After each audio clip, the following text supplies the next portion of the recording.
한 여자가 있었습니다.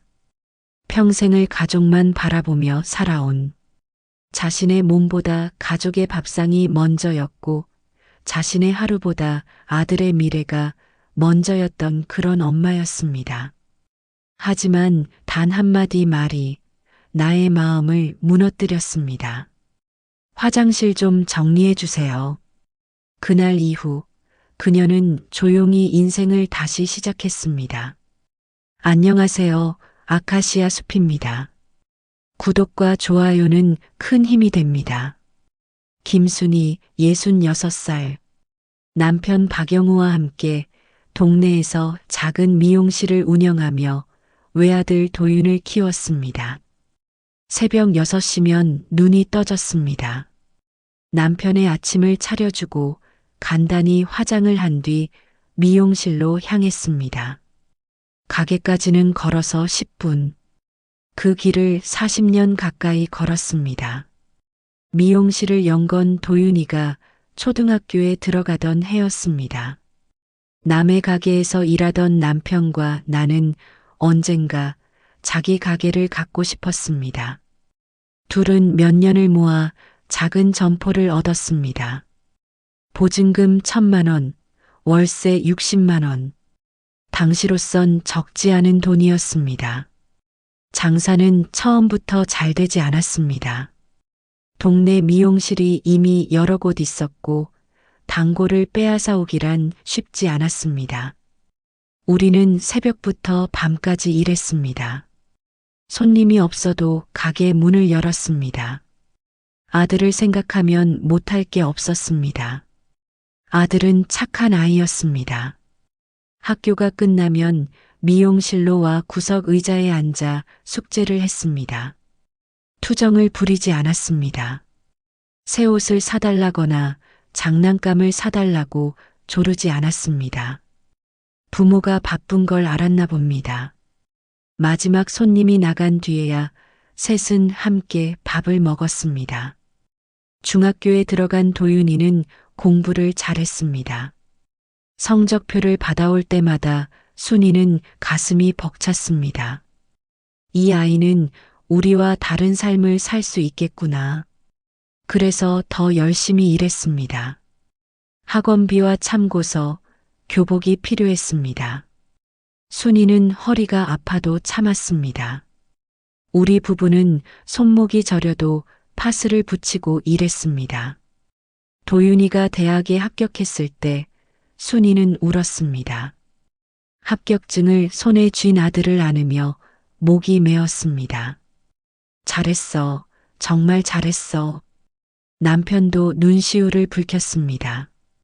졸업 후 도윤이는 중견기업에 취직했습니다. 연봉은 괜찮았지만 서울에서 자취하기엔 빠듯했습니다. 그러던 어느 날 아들이 여자친구를 데려왔습니다. 이름은 이서연. 외국계 회사에 다니고 똑똑하고 예쁜 여자였습니다. 어머니, 잘 부탁드립니다. 정중하게 허리를 숙였습니다. 나는 마음을 놓았습니다. 우리 아들이 좋은 사람을 만났구나. 결혼 이야기가 나왔을 때 우리 부부는 오래 의논했습니다. 신혼집 마련에 보탤 돈이 필요했고 두 사람이 평생 모은 돈은 1억 8천만 원. 노후 자금으로 아껴둔 돈이었습니다. 어떡할까? 내가 물었습니다. 남편은 잠시 침묵하더니 말했습니다. 줘야지. 우리 아들인데. 순이도 같은 생각이었습니다. 엄마, 괜찮아요. 도윤이는 난처한 표정으로 말했습니다. 하지만 순이의 마음은 이미 정해져 있었습니다. 엄마가 해줄 수 있는 마지막 선물이야. 너희는 그냥 행복하게 살아. 며느리도 감사하다며 눈시울을 붉혔습니다. 아들네 부부가 결혼한 지 1년쯤 지났을 때였습니다. 며느리의 전화였습니다. 어머니, 좋은 소식 있어요. 저 임신했어요. 손주라니. 평생 기다리던 순간이었습니다. 그날 순이는 일하는 내내 입가에 미소가 떠나지 않았습니다. 손주 태어난 날 나는 병원으로 달려갔습니다. 작고 빨간 아기를 처음 안았을 때 눈물이 났습니다. 도윤이가 태어났을 때의 감동이 다시 밀려왔습니다. 산후조리원에서 돌아온 며느리를 위해 순이는 주말마다 아들 집에 들러 반찬을 해주고 청소를 도왔습니다. 한 석 달쯤 지났을 때 며느리에게서 전화가 왔습니다. 어머니, 제가 복직을 하려고 하는데요. 순이는 잠시 말을 잃었습니다. 예상했던 일이긴 했지만 막상 듣고 나니 마음이 복잡했습니다. 그래, 벌써? 네, 육아휴직을 더 쓰면 경력에 공백이 생겨서요. 어머니가 민준이를 좀 봐주실 수 있으실까요? 나는 남편과 상의했습니다. 어떡하지? 애를 남한테 맡길 수는 없잖아. 남편은 조용히 고개를 끄덕였습니다. 당신이 가야지. 손주인데. 순이도 같은 생각이었습니다. 어린이집에 보내기엔 너무 어렸고 파출부를 쓰자니 마음이 불편했습니다. 내가 하는 게 맞겠지. 순이는 스스로를 다독였습니다. 처음엔 평일 오전 9시부터 오후 5시까지 며느리가 출퇴근하는 시간만 봐주면 됐습니다. 하지만 며느리의 출근 시간은 점점 빨라졌습니다. 어머니, 오늘 회의가 있어서 일찍 나가야 하는데 8시쯤 와주실 수 있으세요? 처음엔 가끔이었습니다. 그러다 일주일에 2~3번이 됐습니다. 어느새 매일 아침 8시가 기본이 됐습니다. 순이는 새벽 6시에 일어나 서둘러 준비했습니다. 안아주고 달래주고 재우는 일을 반복했습니다. 허리가 끊어질 듯 아팠습니다. 60을 넘긴 몸으로 10kg이 넘는 아기를 안는 건 쉽지 않았습니다. 그래도 순이는 참았습니다. 조금만 더 크면 나아지겠지. 시간이 지나면서 일은 늘어났습니다. 처음엔 아기만 보면 됐는데 어느새 청소까지 맡게 됐습니다. 며느리의 부탁은 공손했지만 거절하기 어려웠습니다. 순이는 민준이를 재운 틈틈이 청소기를 돌리고 설거지를 하고 화장실을 닦았습니다. 빨래도 나의 몫이었죠. 어린애 옷은 손빨래가 좋잖아요. 며느리의 말에 순이는 고개를 끄덕였습니다. 맞는 말이었지만 매일 쌓이는 빨랫감은 만만치 않았습니다. 손목이 저리고 차가운 물에 손을 담글 때마다 관절이 욱신거렸습니다. 파스를 붙이고 진통제를 먹었지만 근본적인 해결책은 되지 못했습니다. 저녁 식사 준비까지 맡게 된 건 어느 날부터였습니다. 어머니, 퇴근하고 나면 너무 피곤해서요. 반찬 좀 준비해 주시면 안 될까요? 나는 잠시 망설였습니다. 하지만 며느리의 지친 얼굴을 보니 차마 거절할 수 없었습니다. 그래, 알았어. 그날부터 나는 아들 집 냉장고를 채웠습니다. 미용실에서 일을 마친 뒤 장을 봐서 반찬을 만들었습니다. 아들은 아무 말도 하지 않았습니다. 퇴근하면 소파에 앉아 핸드폰만 들여다봤습니다. 도윤아, 힘들지 않아? 내가 물었습니다. 괜찮아요, 엄마. 엄마 감사해요. 아들의 대답은 언뜻 감사처럼 들렸지만 그 말 속에 담긴 건 감사가 아니라 기대였습니다. 계속 그렇게 해달라는 무언의 요구였습니다. 허리 통증 때문에 정형외과 예약을 잡아뒀는데 그날 며느리가 갑자기 전화해 손주를 봐달라 하여 어쩔 수 없이 예약을 미뤘습니다. 아침에 일어날 때마다 온몸이 뻐근했고 계단을 오를 때면 무릎이 아팠습니다. 체력이 예전 같지 않았습니다. 하지만 순이는 참았습니다. 가족이니까 당연한 일이라고 스스로를 설득했습니다. 민준이의 웃는 얼굴을 보면 그나마 힘이 났거든요. 변화는 서서히 찾아왔고 며느리의 감사합니다. 뒤에 붙던 미안한 표정이 언제부턴가 사라졌습니다. 말투에는 더 이상 물음표가 없었고 부탁이 아니라 확인이었습니다. 당연히 올 거라는 전제가 깔려 있었습니다. 문자 메시지는 점점 짧아졌습니다. 예전처럼 괜찮으시면이나 혹시 시간 되시면 같은 말은 사라졌습니다. 나는 장을 보고 무거운 물건을 들고 버스를 타고 아들 집으로 향했습니다. 손에 든 비닐봉지가 손가락을 파고들었고 내려놓을 때쯤이면 손가락에 자국이 남았습니다. 주말에도 부탁드릴게요. 어느 금요일 저녁 며느리가 말했습니다. 나는 잠시 망설였지만 부탁을 거절할 수 없었습니다. 순이는 허리 통증이 심해져 병원 예약을 잡았습니다. 한 달을 기다려 겨우 잡은 예약이었습니다. 그런데 예약 전날 며느리에게서 전화가 왔습니다. 어머니, 내일 급한 미팅이 생겼어요. 평소보다 일찍 와주실 수 있으세요? 순이는 입술을 깨물었습니다.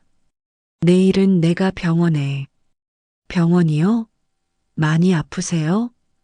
며느리의 목소리엔 걱정보다 당혹감이 먼저 묻어났습니다. 아니, 괜찮아.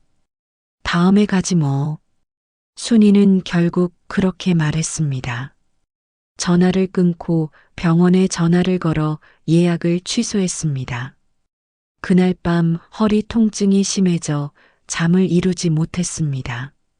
진통제를 먹고 온찜질을 하며 밤을 지새웠습니다. 도윤이에게 말하고 싶었습니다. 엄마도 힘들다고, 엄마도 쉬고 싶다고. 하지만 아들의 얼굴을 보면 말이 나오지 않았습니다. 도윤이도 회사에서 지쳐 있었고 퇴근하면 소파에 쓰러지듯 앉았습니다. 눈 밑엔 다크서클이 짙었습니다. 우리 아들도 힘든데 나는 차마 자신의 고통을 입 밖에 낼 수 없었습니다. 어느 날 아들 집에서 청소를 하고 있는데 도윤이가 퇴근했습니다. 엄마, 아직도 여기 있어요? 도윤이가 놀란 표정으로 물었습니다. 응, 청소 좀 하고 있었어. 엄마, 고마워. 엄마 아니었으면 우리 진짜 못 살았을 거야. 아들은 진심으로 고마워하는 것 같았습니다.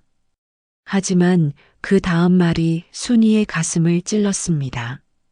민준 엄마 요즘 진짜 힘들어해. 회사 일도 많고 엄마가 좀만 더 도와줘. 응? 순이는 걸레를 쥔 손을 멈췄습니다. 좀만 더라는 말이 귓가에 맴돌았습니다. 언제까지가 좀만 더일까요? 한 달? 1년? 아니면 영원히? 엄마는 괜찮아요? 내가 듣고 싶었던 말이었습니다. 하지만 도윤이는 묻지 않았습니다. 엄마는 늘 괜찮은 사람이니까. 엄마는 힘들어도 참을 수 있는 사람이니까. 순이는 쓴웃음을 지었습니다. 그래, 알았어. 그날 밤 집으로 돌아온 순이는 거울을 봤습니다. 낯선 얼굴이 보였습니다. 주름이 깊어졌고 머리가 많이 새었고 눈빛엔 생기가 없었습니다. 내가 이렇게 늙었구나. 1년 사이에 10년은 늙은 것 같았습니다. 순이는 거울 속 자신을 한참 바라봤습니다. 남편이 다가왔습니다. 괜찮아? 남편의 물음에 순이는 고개를 끄덕였습니다. 응, 괜찮아요. 하지만 괜찮지 않았습니다. 몸도 마음도 한계에 다다르고 있었습니다. 남편은 아내의 어깨를 감싸 안았습니다. 무리하지 마. 당신도 이제 쉴 때 됐어. 남편의 따뜻한 말에 순이의 눈시울이 뜨거워졌습니다. 조금만 더 참으면 돼. 민준이가 좀 더 크면. 순이는 스스로를 다독였습니다. 하지만 그 조금이 언제까지일지 알 수 없었습니다. 민준이가 어린이집에 가면 끝날까요? 아니면 초등학교에 가면? 순이는 끝이 보이지 않는 터널을 걷는 기분이었습니다. 미용실 일도 제대로 하지 못하게 됐습니다. 오전 시간을 거의 손주 돌봄에 쓰다 보니 단골 손님들이 하나둘 떠나갔습니다. 요즘 예약이 안 되네요. 다른 데로 갈게요. 손님들의 말에 순이는 미안하다고만 했습니다. 가게 매출은 눈에 띄게 줄었습니다.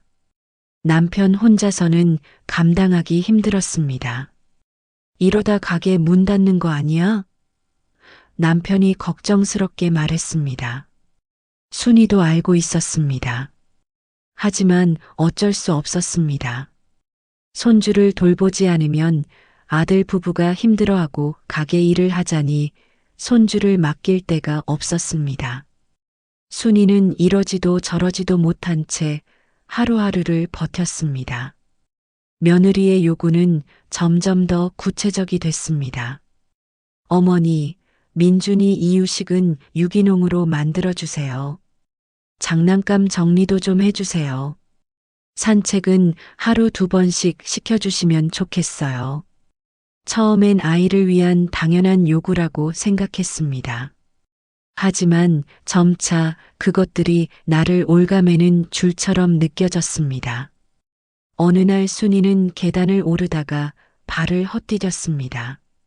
민준이를 안고 있어서 다행히 아이는 다치지 않았습니다. 하지만 순이는 발목을 삐끗했습니다. 통증이 심했지만 병원에 갈 시간이 없었습니다. 파스를 붙이고 참았습니다. 다음 날도 그 다음 날도 민준이를 안고 계단을 오르내렸습니다. 발목은 점점 더 부어올랐습니다. 어머니, 오늘 꼭 나가야 하는 회의가 있네요. 어머니, 민준이 부탁드려도 될까요? 나는 고개를 끄덕였습니다. 응, 알겠다. 그날 나는 절뚝거리며 하루를 버텼습니다. 민준이를 안을 때마다 발목에 무게가 실렸기에 통증이 찌릿찌릿 올라왔습니다. 하지만 나는 참았습니다. 울고 싶었지만 울 수도 없었습니다. 손주 앞에서 약한 모습을 보이고 싶지 않았습니다. 저녁에 집으로 돌아온 나는 소파에 주저앉았습니다. 발목이 퉁퉁 부어 있었습니다. 남편이 깜짝 놀라 얼음찜질을 해줬습니다. 당장 그만둬. 이러다 큰일 나. 남편의 목소리엔 걱정과 함께 분노가 섞여 있었습니다. 하지만 나는 고개를 저었습니다. 괜찮아. 며칠 쉬면 나아질 거야. 나는 알고 있었습니다. 자신이 괜찮지 않다는 것을. 하지만 멈출 수 없었습니다. 아들 가정이 무너질까봐 두려웠습니다. 손주가 힘들어할까봐 걱정됐습니다. 그래서 순이는 오늘도 아픈 몸을 이끌고 새벽 버스에 몸을 실었습니다. 가족이니까. 그 한마디로 자신을 설득하며 추석 연휴가 다가왔습니다. 남편과 나는 조용히 보낼 생각이었습니다.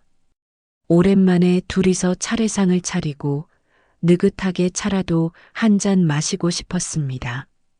추석 일주일 전 며느리에게서 전화가 왔습니다. 이번 추석에 저희 집에서 모이기로 했어요. 친정 가족들이 다 올 거거든요. 순이는 거절하고 싶었지만 안 된다는 말이 나오지 않았습니다. 추석 전날 새벽 순이는 명절 음식 재료와 앞치마를 챙겼습니다. 아들 집에 도착하니 며느리 언니 가족이 와 있었습니다. 순이는 곧바로 부엌으로 향했습니다. 전을 부치고 나물을 무치고 탕을 끓였습니다. 오전 내내 부엌을 지켰습니다. 점심때 며느리의 가족들이 모두 모였습니다. 사돈 내외, 처형 내외, 처남 내외까지.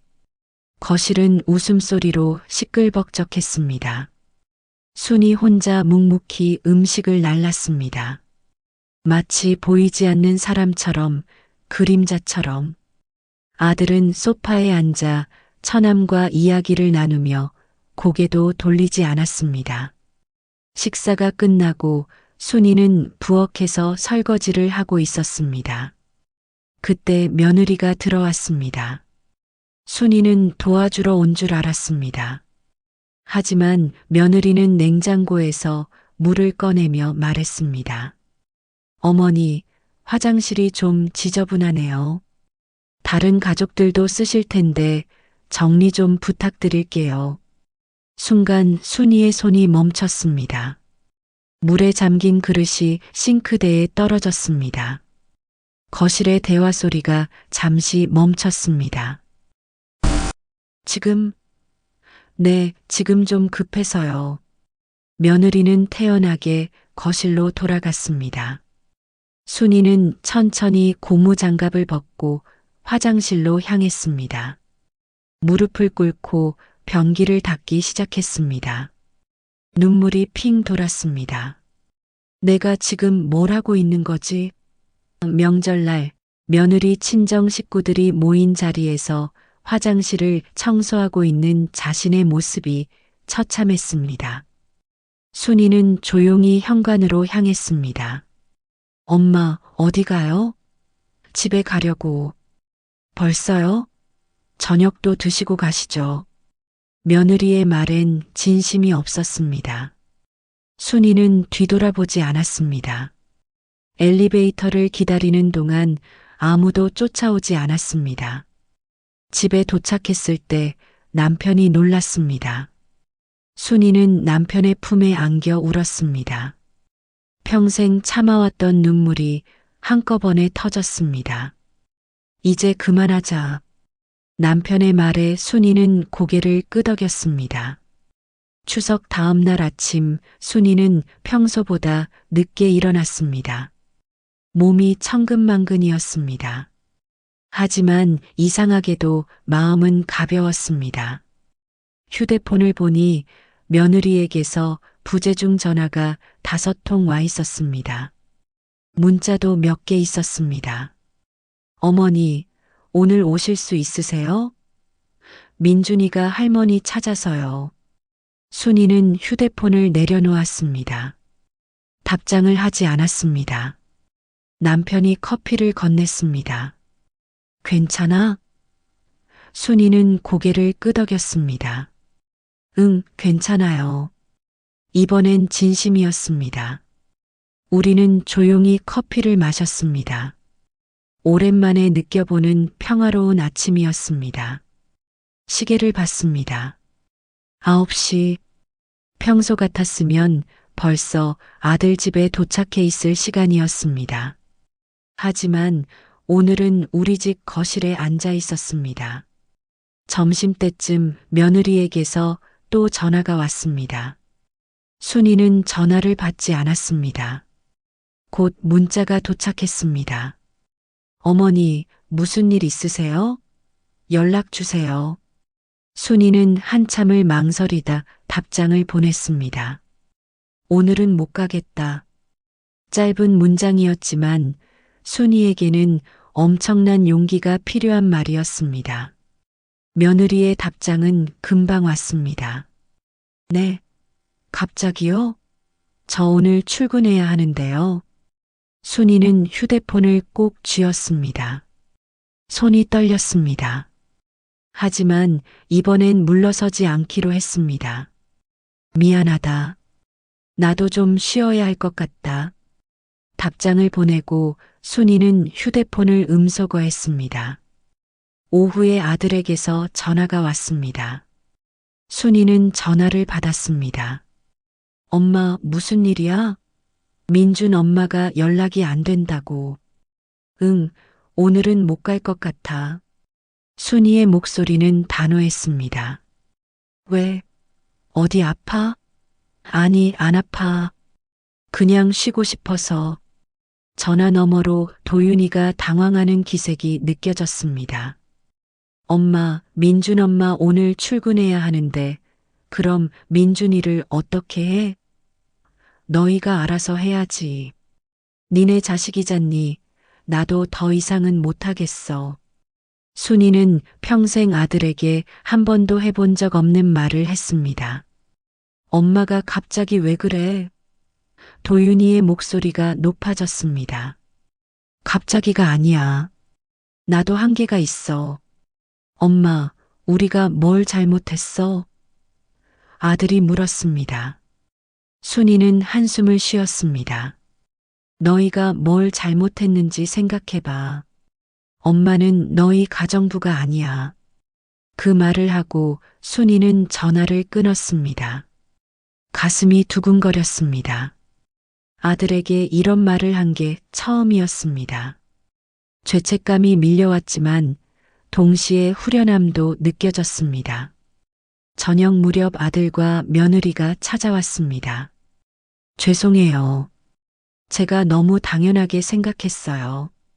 며느리가 고개를 숙였습니다. 엄마, 미안해. 진심이 담긴 사과였습니다. 그럼 다시 와주실 수 있으세요? 아니, 이제 못해. 나도 내 인생을 살고 싶어. 그럼 민준이는 어떡하라고요? 그건 너희가 알아서 해야지. 어린이집도 있고 육아 도우미도 있잖아. 이미 충분히 생각했어. 나도 이제 60이 넘었어. 내 건강 챙기고 내 시아버지랑 시간도 보내고 싶어. 그게 이기적인 거니? 엄마가 이기적이라는 게 아니야. 우리가 너무 의지했나 봐.